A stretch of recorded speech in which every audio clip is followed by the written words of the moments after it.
24 रोजी सकाळी 7 वाजताच्या दरम्यान रोजच्या प्रमाणे बकरीचा चारा आणण्यासाठी गेलेला असता चारा घेण्यासाठी येथीलच नरेंद्र ब्रह्मदेव शेंडे यांच्या शेतात गेला होता.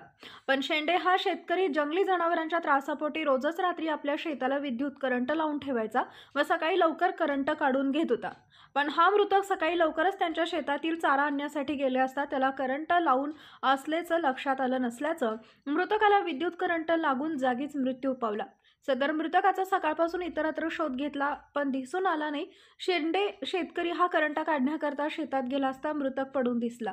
सदर घटनेची माहिती वडकी पोलीस स्टेशनचे ठाणेदार सुखदेव भोरकडे यांना मिळताच तातडीनं वेडशी इथं जाऊन सदर घटनेचा पंचनामा करून मृतदेह शवविच्छेदनाकरता ग्रामीण रुग्णालय राळेगाव इथं पाठवण्यात आला. पुढील तपास वडकी पोलीस करत आहेत. यवतमाळ जिल्हा प्रतिनिधी रजत चांदेकर. अशाच नवनवीन बातम्या पाहण्यासाठी आमच्या महाराष्ट्र क्रांती न्यूज या YouTube चॅनलला